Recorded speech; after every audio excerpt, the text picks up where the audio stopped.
Hello दोस्तों, कैसे हो आप लोग। आज हम बात करेंगे कि यदि आपको इंडस्ट्री सेटअप करना है तो उसके लिए कैसे प्लानिंग करनी है और क्या-क्या लीगल रिक्वायरमेंट्स लगेंगे।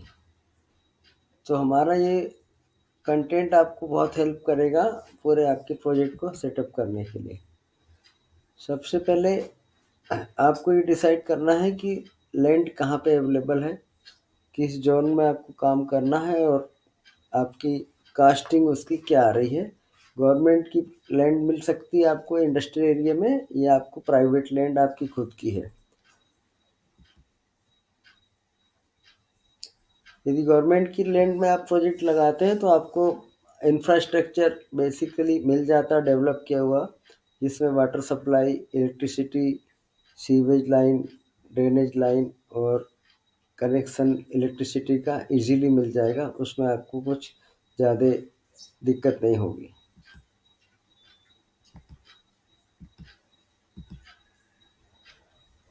आप जहाँ भी अपना प्रोजेक्ट लगा रहे हैं आपको देखना है कि वहाँ पे पानी की सप्लाई बराबर है कि नहीं और जो क्वालिटी का पानी मिल रहा है वो आपकी प्रोजेक्ट के लिए सूटेबल है कि नहीं। ये बहुत इम्पोर्टेंट फैक्टर होता है। क्लाइमेटिक कंडीशन, आप जहाँ पे साइट सेलेक्ट करेंगे वहाँ का क्लाइमेट कैसा है, वहाँ की वर्किंग जो रहेगी उसके हिसाब से आपको क्लाइमेट सूटेबल हो रहा है कि नहीं हो रहा। अदरवाइज़ ऐसी जगह आपने प्लांट लगा लिया जहाँ बहुत ज़्यादा ठंड पड़ रही हो या गर्मी पड़ रही हो तो आपको ऑपरेशन में दिक्कत आएगी। जिस भी साइट पे आप चूज़ कर रहे हैं वहाँ पे पावर सप्लाई कैसी है। पावर सप्लाई स्टेट गवर्नमेंट की होती है तो उसकी अवेलेबिलिटी और क्वालिटी कैसी है, रेट्स कैसे हैं, ये बहुत इंपॉर्टेंट फैक्टर है जो आपके प्लांट के ऑपरेशन के लिए ज़रूरी रहता है। कनेक्टिविटी कैसी है, आपका साइट जो है आप जो चूज़ करने जा रहे हैं उसकी रोड से, ट्रेन से, एयर से और शिप से कनेक्टिविटी कैसी है, वो आपको देखना बहुत ज़रूरी है।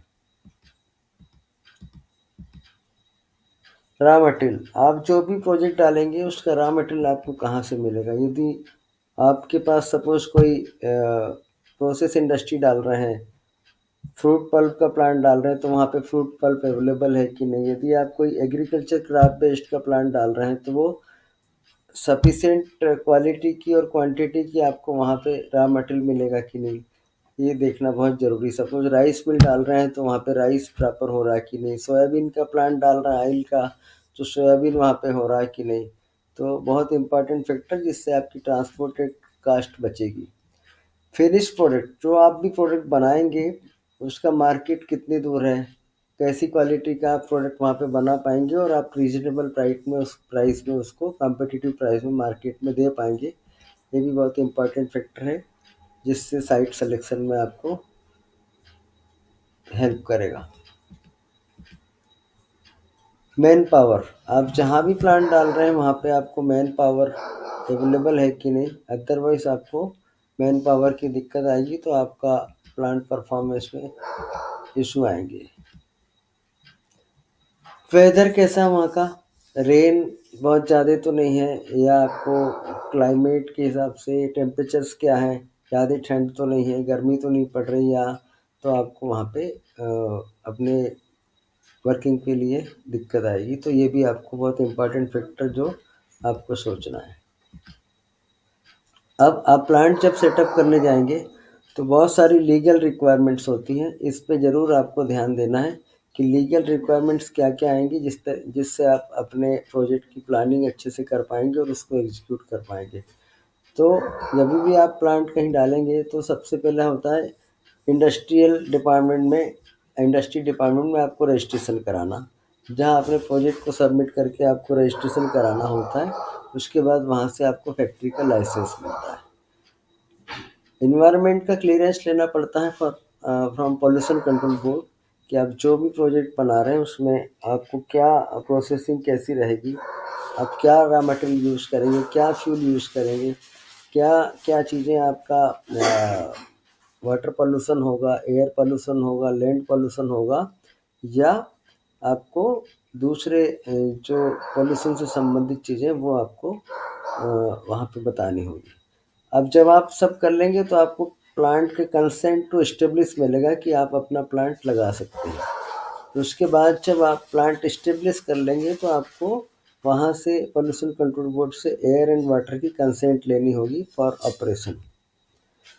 यदि आपकी प्रोसेस में हैज़रस वेस्ट निकलता है तो आपको हैज़रस वेस्ट की कंसेंट लेनी पड़ेगी, जैसे स्पेंट ऑयल निकलता है, ऑयल सोक्ड कॉटन वेस्ट निकलता है, रेजिन निकलेगा वाटर ट्रीटमेंट से, या आपके केमिकल के कंटेनर्स निकलेंगे, तो उसके लिए आपको हैज़रस वेस्ट की कंसेंट लेनी होती है।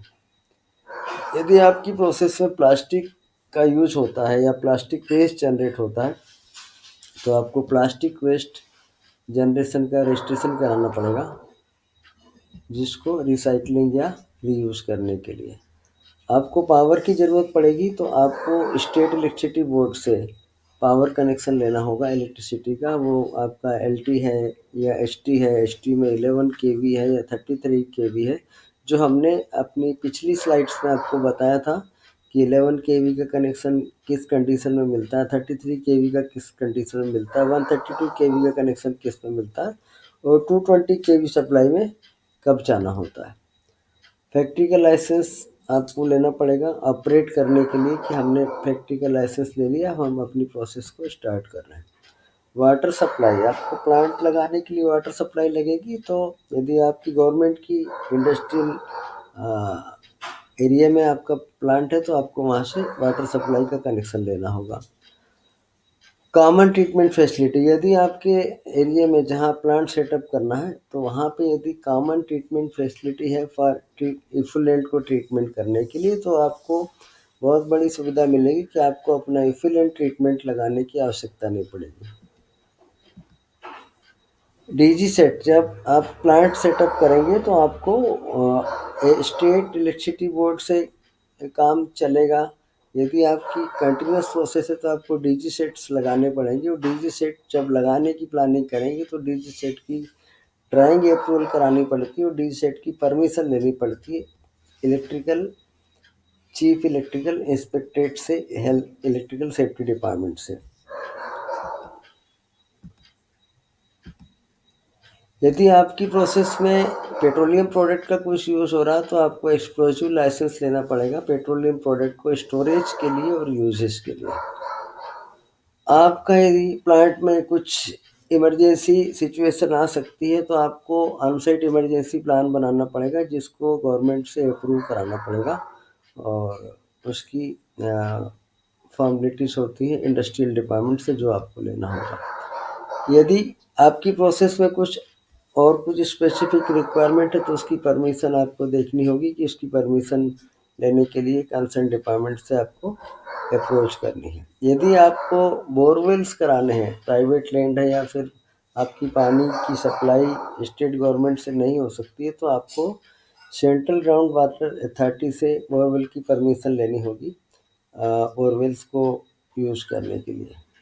और यदि आपकी प्रोसेस में फायर हैजार्ड हो सकता है तो आपको लोकल गवर्नमेंट से फायर का एनओसी लेना पड़ेगा।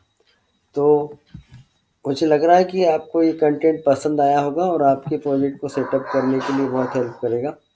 हमारे चैनल को इसी तरीके से लाइक करते रहिए, शेयर करते रहिए और सब्सक्राइब करते रहिए।